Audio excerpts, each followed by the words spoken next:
வணக்க நண்பர்களே. புதிதாக மாந்திரிகம் கற்றுக்கிறவங்களுக்காக அந்த பதிவை நான் போடுறேன். நான் போட்டுக்கிட்டு இருக்க எல்லா பதிவுமே புதுசாக மாந்திரிகம் கற்றுக்கிறவங்களுக்காக தான் போடுறேன். இந்த பதிவில் நம்ம பார்க்க இருப்பது பாதாள அஞ்சனம், சர்வலோக அஞ்சனம். அதை பற்றி தான் நம்ம பார்க்க போகிறோம். ஏன் இந்த அஞ்சனத்தை பற்றி நான் போடுறேன்னா, அஞ்சனங்கிற பேரில் புதுசாக மாந்திரிகம் கற்றுக்கிறவங்கள்கிட்ட ஏதோ ஒன்று கொடுத்து ஏமாற்றிடுறாங்க. போட்டு பார்த்தா அஞ்சனம் ஓடாது. வெத்தலில் போட்டாலும் தூரத்தில் நடக்கிறது தெரியாது. அப்போ மாந்திரீகம் கற்றுக்கிறவங்கள ஏமாத்துறாங்க. அந்த ஒரு காரணத்தினால தான் நீங்கள் யாருக்கிட்டையும் போய் ஏமாறக்கூடாது அப்படிங்கிற ஒரு நல்ல நோக்கத்தில் தான் இதை நான் போடுறேன். அஞ்சனன்னு எடுத்துக்கிட்டாலே எடுத்து கண்ணில் தீட்டினீங்கன்னா, பாதாள அஞ்சனம்னா கீழே பார்த்தா பாதாளத்தில் இருக்கிறது தெரியணும். தூரதிஷ்டி அஞ்சனம்னாக்கா தூரத்தில் என்ன நடக்குதோ அது அங்கே தெரியணும். அதுக்கு பேர் தான் அஞ்சனம். அப்படிப்பட்ட அஞ்சனத்தை பற்றி தான் இப்போ நம்ம பார்க்க போகிறோம். அப்படிப்பட்ட அஞ்சனம் அரைக்கும் போதே அதோடய தன்மையை வெளிப்படுத்தும். இப்போ அதுக்கான மூலிகையை பற்றி பார்ப்போம். நீங்கள் எங்கேயும் தேடி அலைய தேவையில்ல, எளிதாக கிடைக்கக்கூடிய மூலிகை தான் அது. ஆனால் அந்த மூலிகையினுடைய பேர் ஆடாதோடை. அந்த ஆடாதோடை இருக்க பார்த்தீங்களா, நல்ல முற்றிய மூலிகையாக இருக்கணும். அதில் தான் கிழங்கு இருக்கும். கிழங்கு தோண்டும் பொழுது உங்களுக்கு தெரியும், பாறையோ ஏதோ போட்டு தோண்டக்கூடாது, குச்சியால் தான் தோண்டணும்.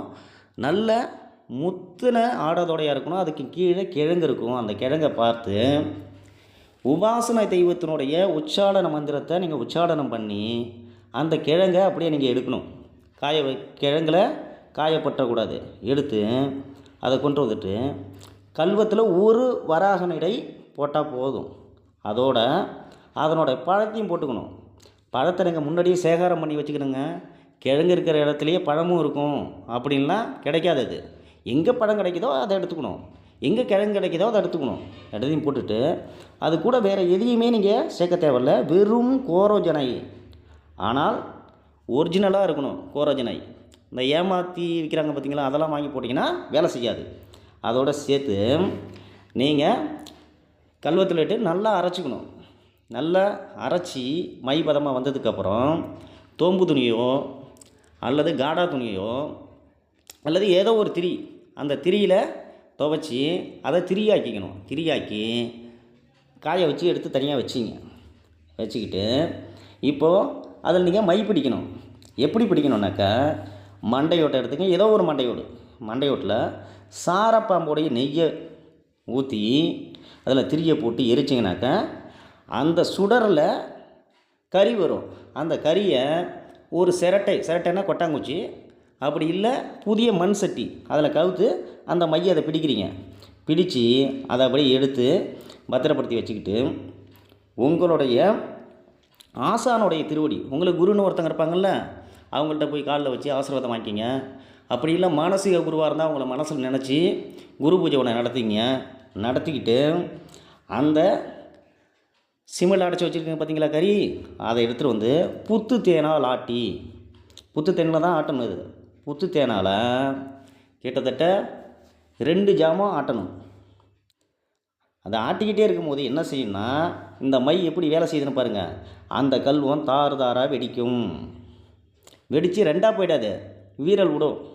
அப்படியே அந்த வீரல் விடுற பதத்தோடு அப்படியே வழித்து நீங்கள் எடுத்து வச்சுக்கணும். எடுத்து ஒரு சிமெண்டில் பத்திரப்படுத்தி வச்சுக்கிட்டு அப்போ என்ன பண்ணுங்கனாக்கா, குரு ஓரையாக இருக்கணும். நல்லா பார்த்துங்க, குரு ஓரை அல்லது சுக்கிர ஓரை முன்னாடி எடுத்து பத்திரப்படுத்தி வச்சுக்கிட்டு இதுக்கு நீங்கள் உயிர் கொடுக்குறப்போ என்ன உரையாக இருக்கணும்னாக்கா, குரு உரையாக சுக்கிர உரையாக இருக்கணும். அன்னைக்கு பரணை நட்சத்திரமாக இருக்கணும். நீங்கள் முதல்ல பரணை நட்சத்திரமானு பார்த்துங்க.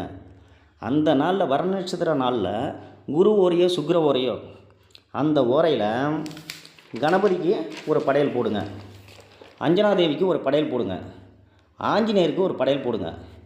அஞ்சனாதேவி மந்திரத்தையும் ஆஞ்சநேயர் மந்திரத்தையும் 1008 உரு ஏற்றிங்க.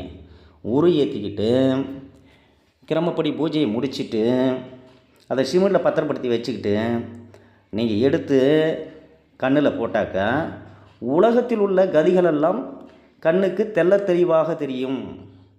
பாதாளஞ்சனம்னா கீழே என்ன இருக்குதுன்னு பார்த்தா 100% கீழே உள்ளது தெரியும். தூரத்தில் என்ன நடக்குதுன்னு போட்டு பார்த்தா தூரத்தில் எங்கெங்கே என்னென்ன நடக்குது தெள்ள தெளிவாக தெரியும்.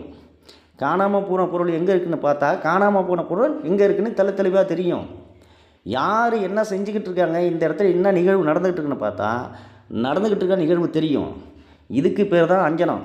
இது எல்லாமே சித்தர்கள் செய்து கைகண்ட முறை தான் இது. செஞ்சு பயன்படுத்தியிருக்காங்க. நான் போட்டுக்கிட்டு இருக்கிறது எல்லாமே சித்தர்கள் பயன்படுத்திய கைகண்ட முறை தான் போடுறேன். ஏன்னா தேடி தேடி போடுறேன். எல்லாமே ஒரிஜினலாக நடக்கணும். அஞ்சன மையன்னு எடுத்து இட்டாக்க அஞ்சனம் ஓடணும். அதுக்காக தான் போடுறேன். அடுத்தடுத்த காணொளியில் இன்னும் அற்புதமான விஷயங்களை நான் போடுறேன். இந்த காணொளியை பார்க்குறவங்க மறக்காமல் சேனலை சப்ஸ்கிரைப் பண்ணுங்கள், கமெண்ட் பண்ணுங்கள். ஏதாவது கேட்கணுன்னு நினச்சிங்கன்னா கமெண்ட் பாக்ஸில் கேளுங்க. நன்றி, வணக்கம். அடுத்தடுத்த காணொளியில் சந்திப்போம்.